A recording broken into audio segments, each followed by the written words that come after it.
Nandito tayo ngayon sa Hoy or Home of Yogurt Baguio para kumain kasi andito yung mga hinahanap nating pagkain. Ang maganda rito, mayroong parking sa harap at kung puno yan, hindi problema kasi mayroong paradahan dun sa kabila. Ayan, sumaluwag po yan kaya hindi po problema yung paradahan kahit mayroong tayong dalang sasakyan. Ang location is dito sa Marcos Highway at tara na, pasok na tayo. Dito po yung loob niya, ayun yung counter ng yogurt, yun ang main product nila. Dito sa taas, second floor, ito yung dining area. At kung gusto mong nasa labas naman, meron balcony. Lalo na kung gustong medyo ginawin habang kumakain or ini-enjoy ang pagkain. Siyempre, ang unang in-order namin at kakainin na itong yogurt. Yan, masarap na yogurt yan. Kasi ito yung main product nila at napakasarap. Dito po tayo o-order sa counter. Yan, pwede tayong mamili ng toppings, fruits, crunches at syrup. Kaya ito, pwede tayong mamili ng gusto natin na dalawang klase ng fruits at yun ang ilalagay ng crew. Ayan. Bukod dyan, pwede tayong mamili ng 2 kinds of crunches at isang kind of syrup. Ayun, para isang napakasarap na yogurt meal. Have her gone, there's no telling how I'm gonna fix this. So I guess I'll go and give her space. Okay, ito na yung mga order natin. Habang hinihintay natin yung mga iba pang order natin, ang pinapak namin is itong quesadilla. Ayan, napakasarap niyan. So, i-recommenda po namin to kasi napakasarap nito. Ang category nito is sandwich o kaya pizza. Gonna be alright.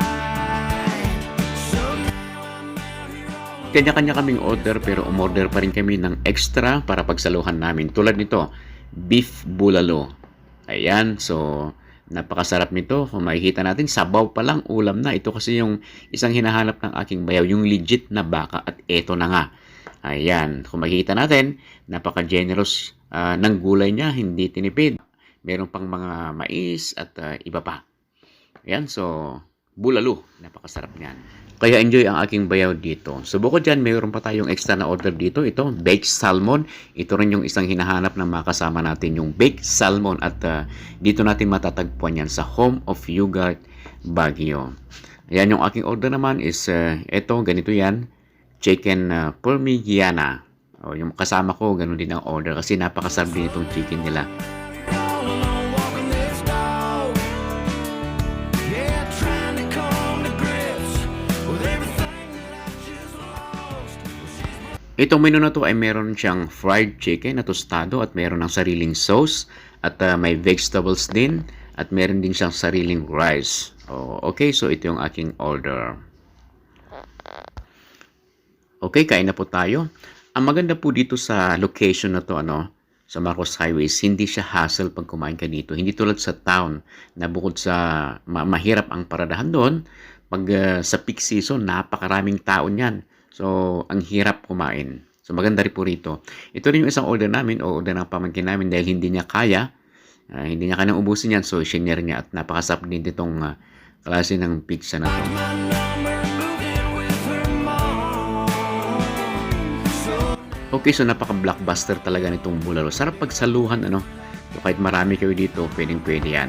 Ang sarap pagsaluhan. grips with everything that I just lost. She's blocked my number moving with her mom. So now I'm out here all alone with the only friend I got. I'm out here all alone with the only friend I've got. Walking this dog. Yeah, walking this dog. Well, I'm walking this dog. Yeah, I'm walking this dog. Yeah, well, Buster, I love you, buddy.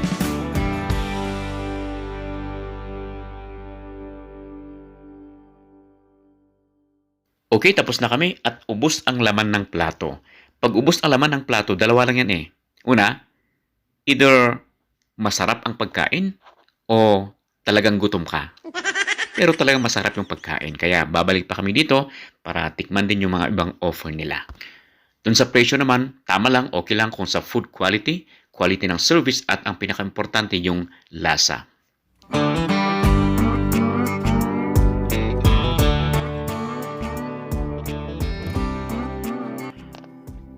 Kung nagustuhan nyo po ang ganitong content natin, huwag pong kalimutang i-like ang ating video, subscribe para sa mga susunod na uploads natin.